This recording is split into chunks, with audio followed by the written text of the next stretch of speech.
All right, we're in the second week of studying the book of Judges, and we've got about 10 weeks to cover all of the book of Judges, and I thank Richard for teaching it last week, and I listened to what he did, and you're going to step down tonight. Richard did an outstanding job last week of introducing the book of Judges, and I just was thrilled with his grasp and his understanding of the book of Judges, and so we all owe him a real debt for the time he spent getting ready to teach that.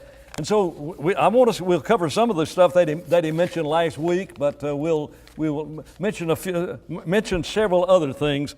It's rather interesting to put the judges in the proper place, because where do the judges fit in? And here's a way I think to locate things in the Bible, and that is, if I say the name Moses, you'll know you know the name Moses. You may not know he lived 120 years, but you know what he did, and you know that period. And so if I say the name Moses, that gives us a location in the Bible. Well, after Moses, what's after Moses? Who takes Moses' place?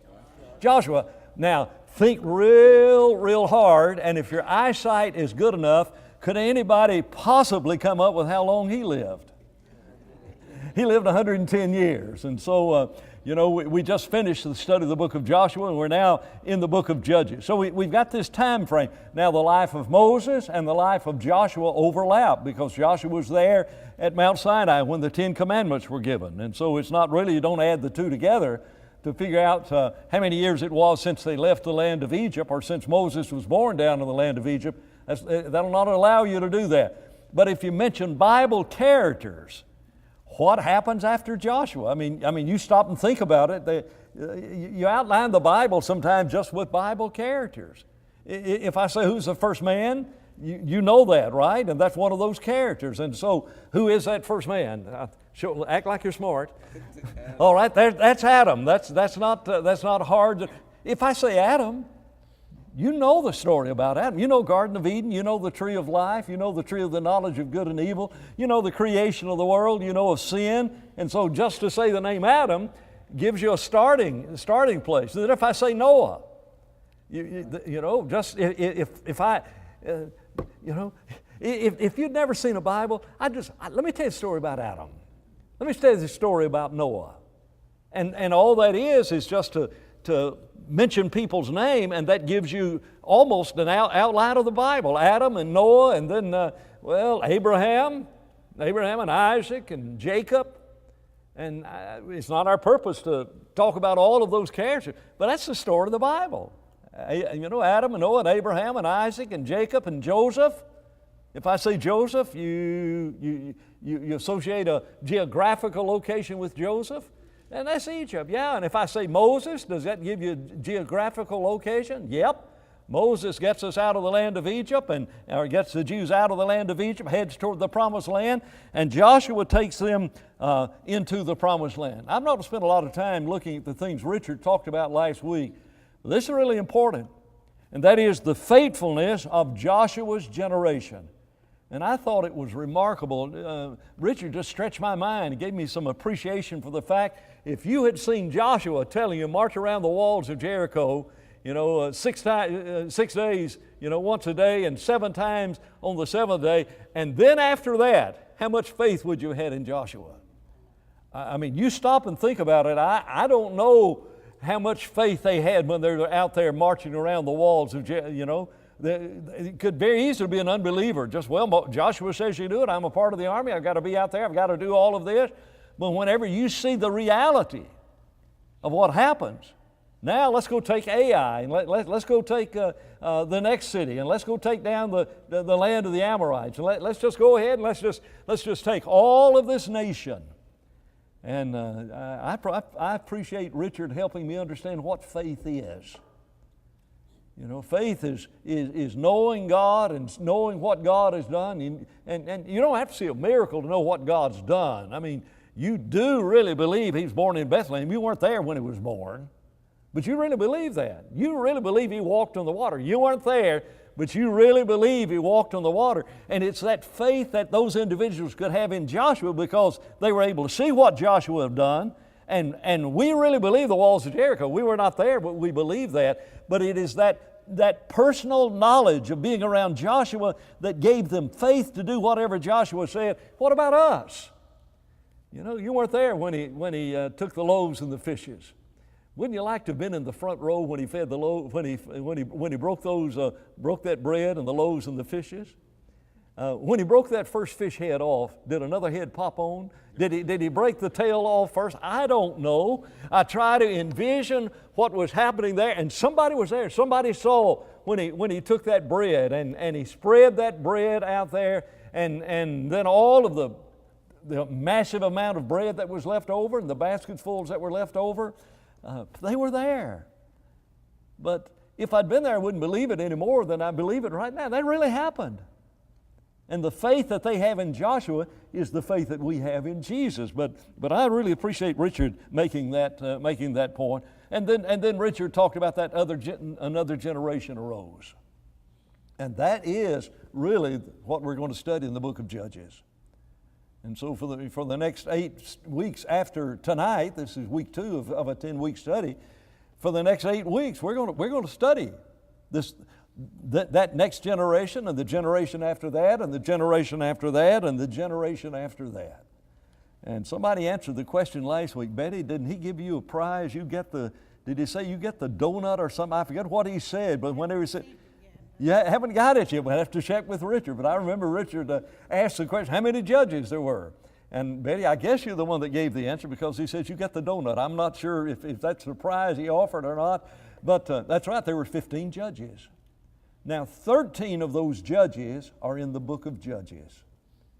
And so that's what we're going to be studying. We're going to study 13 of the judges, and then after we get through the 13th judge, we'll start studying 1 Samuel. I think somebody else is going to teach 1 Samuel, but you get to Judge 14 and 15, and that's Eli and Samuel. And we know a lot about those characters, but some of the others we may not know quite as much.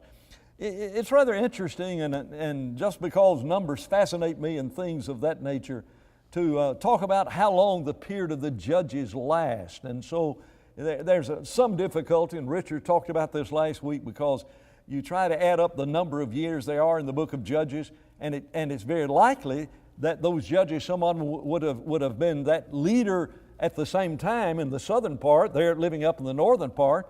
They could have been contemporaneous. And so sometimes it is difficult, and it depends how you add it up and how you divide it out. But it's about 300. Well, I think Richard said 300. It's about 350 years or so. And I've got an interesting verse here, and we're not going to discuss this, but 1 Kings chapter 6 and verse 1 says that it was 480 years from the time of the Exodus until Solomon built the temple.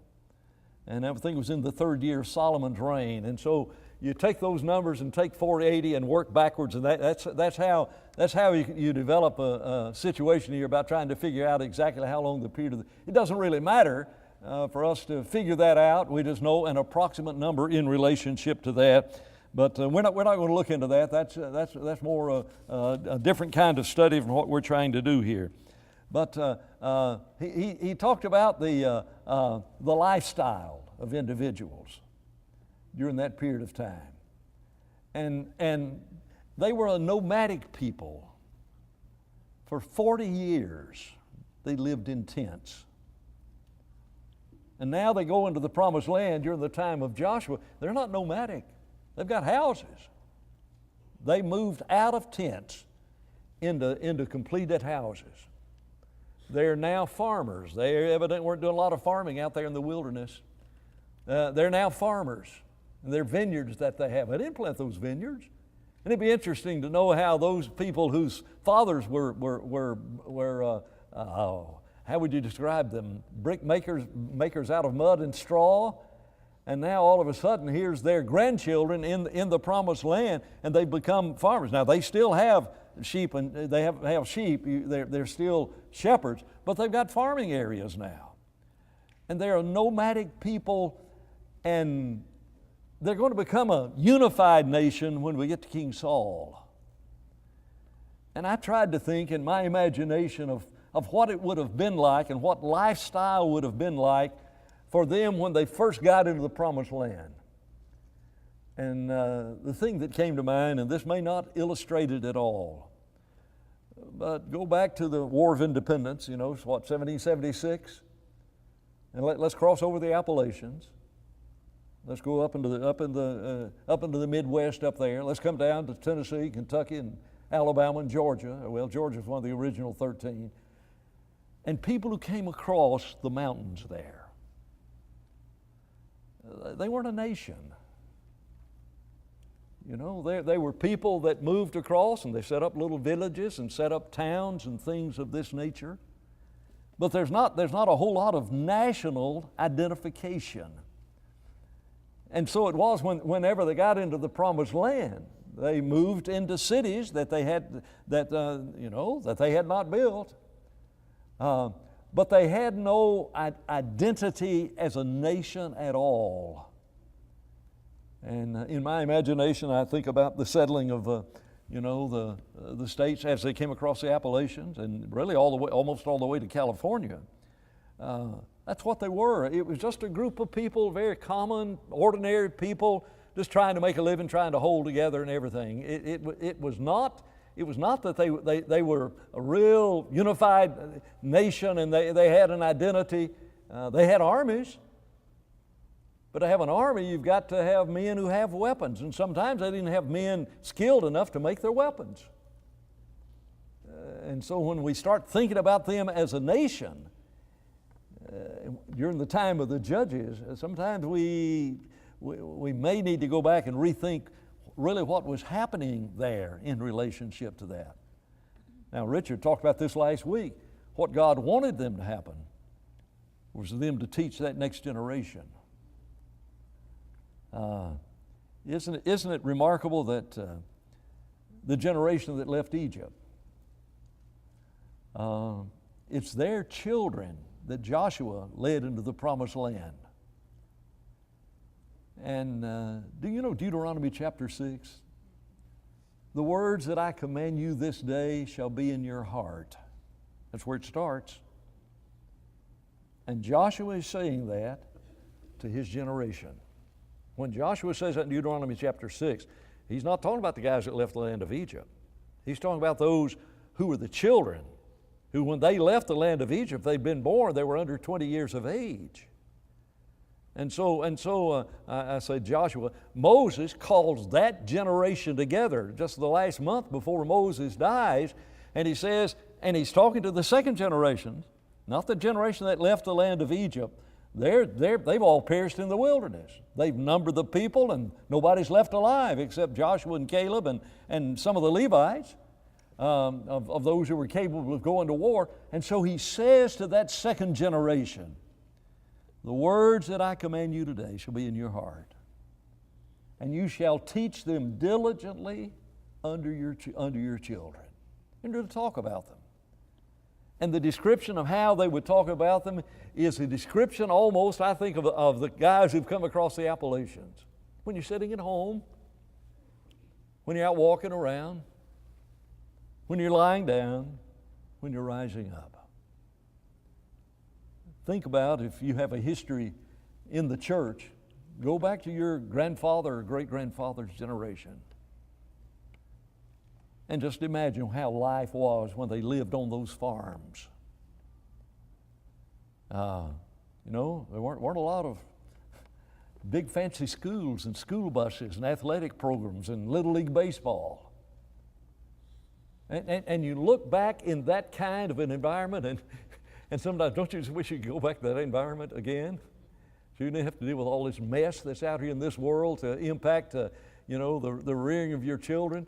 And then so go back to great-grandfather's generation, and they're out there, and they go out in the fields, and they work together. They're walking out to the place to work, and everybody's going to work. And so they take a break for lunch, and they're still talking about God. I mean, that's what we need to duplicate in our own hearts and in our own lives. Lest what happened in Joshua's generation or the generation after that happens in our own day. and yet they didn't do it.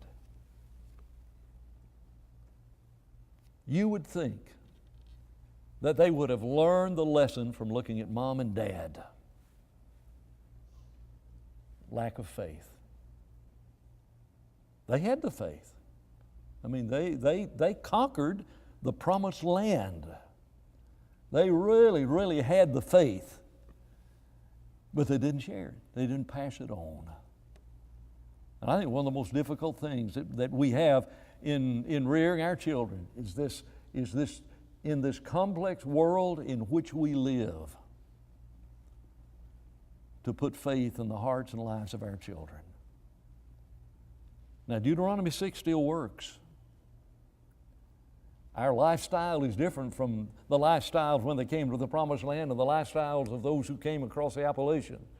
Our lifestyle is different. But we need to make time in our homes where we just talk about God. How do you put faith in the heart of your children? I wish I'd heard this when my kids were little. Every night, as they sit around the dinner table, there's a father who asks his children, let's go around the table, and everybody tells something you think that you saw evidence of God in your life today. What God do? What good thing happened in your life today that we could thank God for? Now, if you do that every night, you know what that child's going to do the next day when he wakes up? He's going to start looking for God. And he may not be the most spiritual person on earth. I think about one of my sisters. My mom told us Bible stories every night, and one of my, after she'd tell the story to the 4 kids, my mother would say, "Now, what do we talk about tonight?"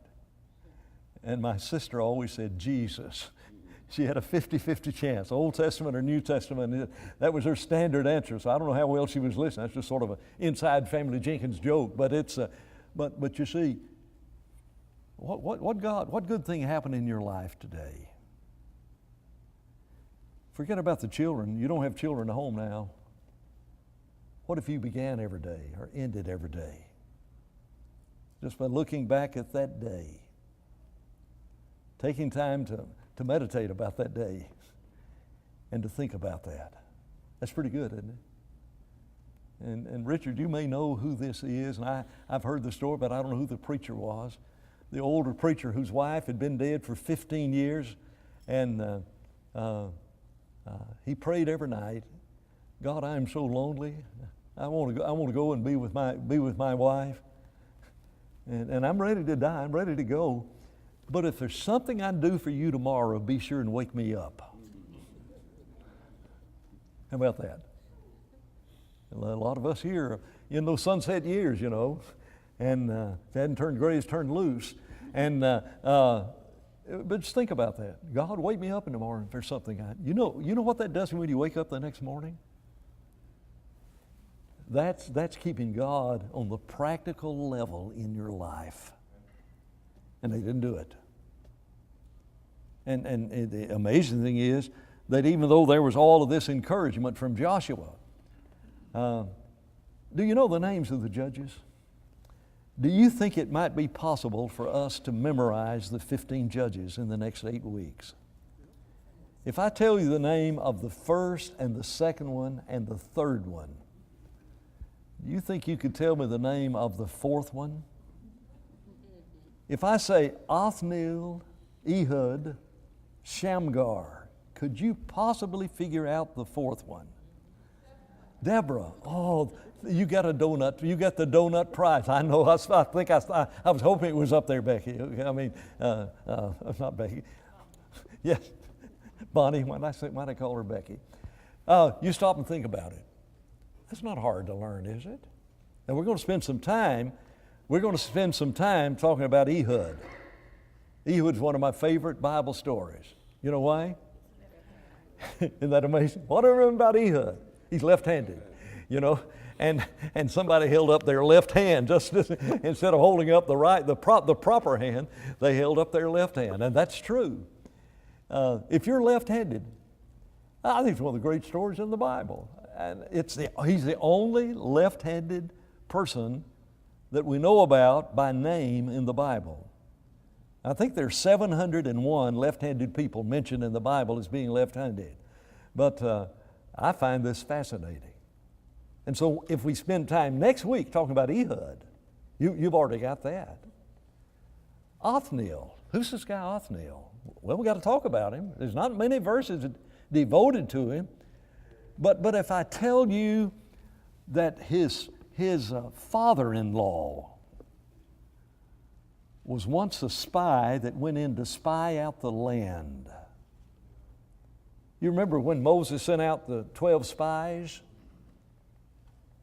And you remember the names of those 2 spies that came back that says, let's go take this land, and everybody else said, we cannot do it. And because of their unbelief, God said, okay, you cannot do it, you cannot do it.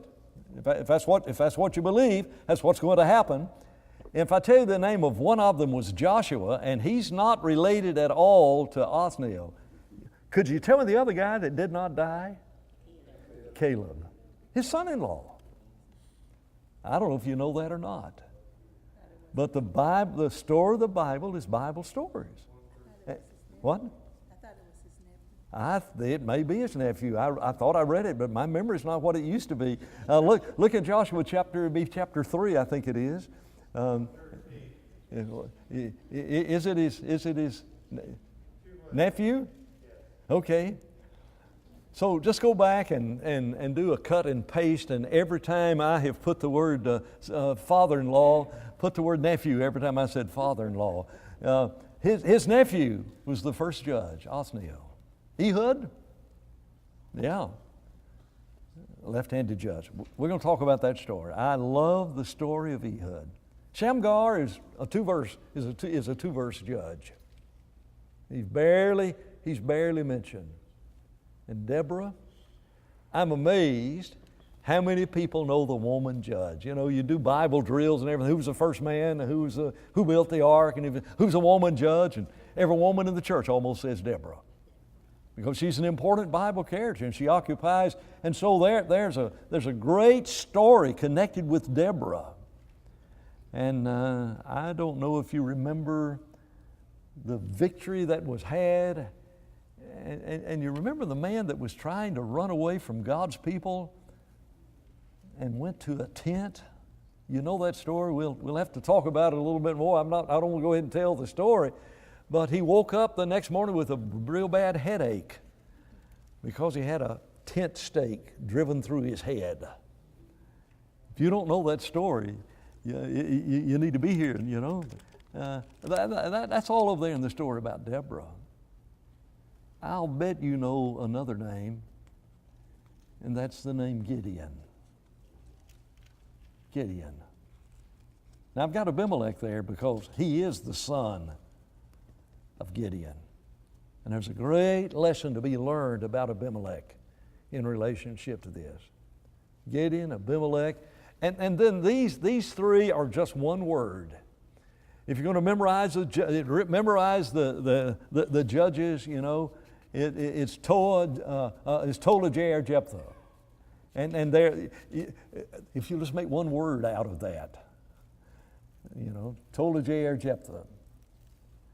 It's interesting. You'll know the judges because you're going to learn these three together, and then you're going to learn the next three together, and that's Ibzan, Elon, Abdon. And so I don't want you to try to remember. I want you tonight to remember Othniel, who's a left-handed guy, Ehud, two-verse guy, Shamgar, woman judge, Deborah, army of 300, Gideon, his son, Abimelech. Okay. Tola, Jair, Jephthah. Oh, Jephthah, yeah. He's important. God, help me win this battle. Help me win this battle. And we're going to go over these names enough, so if you'll really work at this, you'll be able to know the judges by the time we finish this study. Just memorize the first 3 or 4 tonight. Othniel, Ehud, Shamgar, Deborah. Don't worry about all the rest of them. It's like the pygmy that ate an entire elephant. And they said, how on earth did you eat an entire elephant? And he said, one bite at a time. And you learn a lot in the Bible by learning it one bite at a time. And so don't try to sit down. I got to memorize. No, you don't have to memorize all 15 of them. Can you just learn 3 or 4 of them tonight? Othniel, Ehud, Shamgar, Deborah. And then you got Ibzan, Elon, Abdon. See, that's one word. I don't know if that'll be one word to you, because there are these judges that are 2 or 3 verse judges. And so there's not a lot of details that we need to know about, Tola, Jair, Ibzan, Elon, Abdon.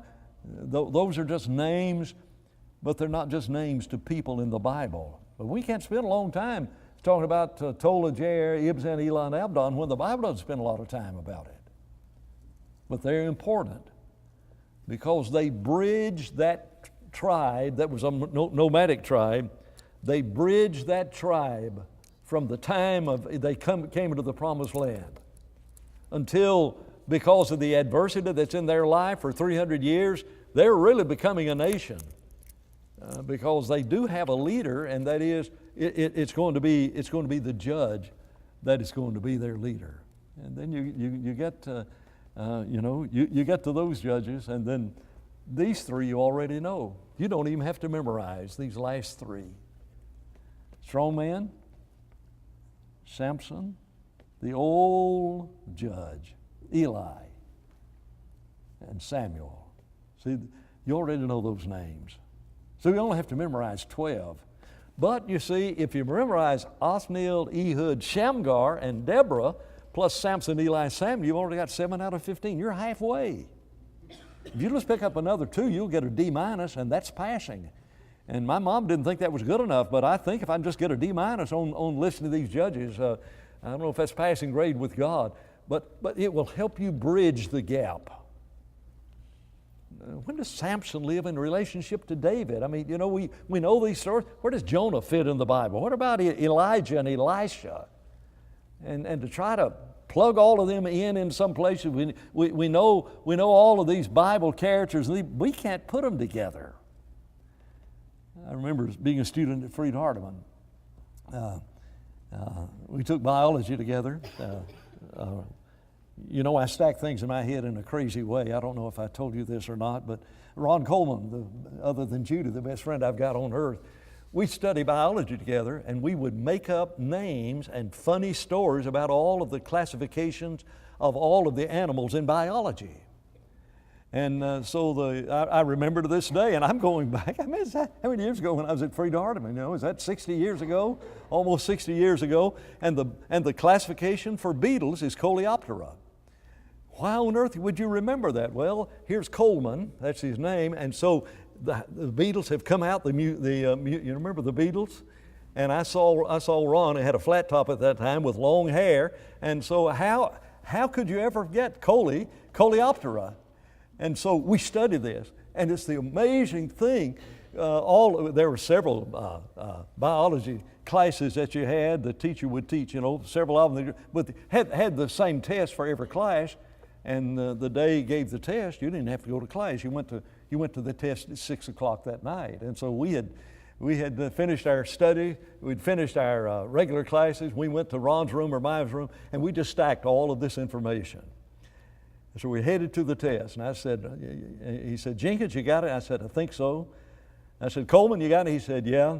And Dave Howell was with us. We said, Dave, you got it? He said, I've got it. It's all in my head. It's just like alphabet soup. And I've thought a lot about that. Bible stories are like alphabet soup in our heads. It's not that hard to plug them in. If you'll learn the 15 periods of Bible history, learn some way to plug all of these things in, you're going to be surprised how much more you know about the Bible than other people. Other people, your friends in denomination, they don't understand the Old Testament, New Testament. They've hardly ever even seen that division page. Now, they don't. But can you think you can remember Samson, Eli, Samuel, and Othniel, left-handed guy, Ehud, and then the 2-verse guy, Shamgar and Deborah? That's 7 of them. We're going to get a passing grade for most of it if you'll just work with this in relationship to this. I've got Joshua 2, and I don't know how I got Joshua 2 before I got Joshua chapter 1. Here's what I want to do. I want us to look at an outline of the book of Joshua. Pardon me, the book of Judges. And this is not original with me, but if you can think about the book of Judges like the face of a clock. And what we're going to do, we're just going to run around the face of the clock. So right up here, and I didn't put the 12 o'clock up there at the top, perhaps I should. But here's an outline of the book of Judges. When Joshua is alive, 12 o'clock, they're faithful. All the days of Joshua and all of the days of that generation, Joshua's generation. I tried to think about this in a practical situation. What's a generation? If I say Bill Hatcher, that's not this generation. How many of you were a part of this church when Bill Hatcher preached here? There are not that many hands up. That generation's about gone. I'm sorry to inform you. That generation's about gone. When we talk about the church being one generation from not being here, that's how quick it is. I mean, you stop and think about it. That generation is hardly here. And 30 years from now, there'll be, well, can I talk about that generation? I didn't ask David today. David Sproul. David was 6 years old when I came here. Now, David heard Bill preach when he came back for homecomings and things of that nature. But our David, he's not a part of the generation. That's how quickly another generation comes on. Now, some of you have known David, from as long as you've been in the church, for those who did not raise your hand, there is that generation. And that Bill Hatcher generation, they knew the book. They really, really knew the Bible. And the question is, what are we doing for the David Sproul generation? And not just the David Sproul generation, but we can get a little bit younger if we talk about Nate and Cindy and Brad and Amber Denise. And I don't see anybody young on that page. Jim, you don't fit in there. I'm sorry. You understand what I mean? What about you guys? What kind of job are we doing? And if we're not doing it like it ought to be done, would you guys you young people, be smart enough to get it in your head and do better than we did? Do better than what we have done? Faithfulness. But when that generation dies, 3 o'clock. 3 o'clock is the next generation, and there it comes, okay? And that is idolatry. When that generation dies, that's it. No faithfulness. And by and large, that nation becomes so ungodly. Now, I'm probably going to change the words next week and either put here or down at 6 o'clock the matter of God allowing the enemies to come in and punish them. That's what happened. Faithful to God, unfaithfulness, and because God dealt with them more physically than He deals with us. I'm not saying He doesn't deal with us physically. For God turns into hell every nation that forgets him. We're in trouble, folks. You talk about the faith when they came across the Appalachian. And is there any idolatry going on in America? Covetousness is idolatry. And there's not a whole lot of difference in taking a tree and making an idol out of it and taking a tree and making a dollar bill out of it. And we need to be aware of the danger. It's the world in which we live. You got to have things. You got to have Pokemon Go, right? I mean, don't you have to have all of the latest apps and everything? Brad, if somebody comes looking for Pokemon in the building, should we let him in or not? He says no. That's a new app that came out, what, last Thursday? You don't trust anybody, okay. It's a brand new app that's sweeping this nation. If you don't know about it, ask your grandchildren. It's an amazing, that's where I learned about it from my grandson last Thursday night when I was up in Atlanta. It's another generation. And so they turned to idolatry, and God allowed the nations to come against them, and they repented. If I say 9/11, if I say 9/12, we understand that.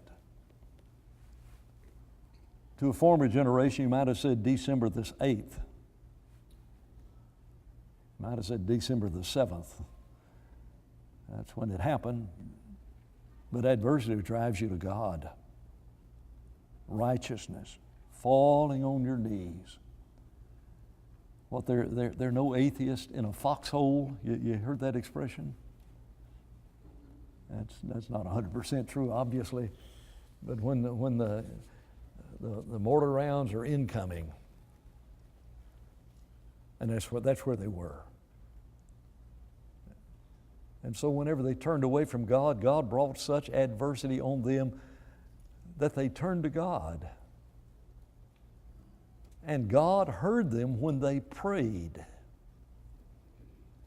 And God raised up a deliverer, a judge.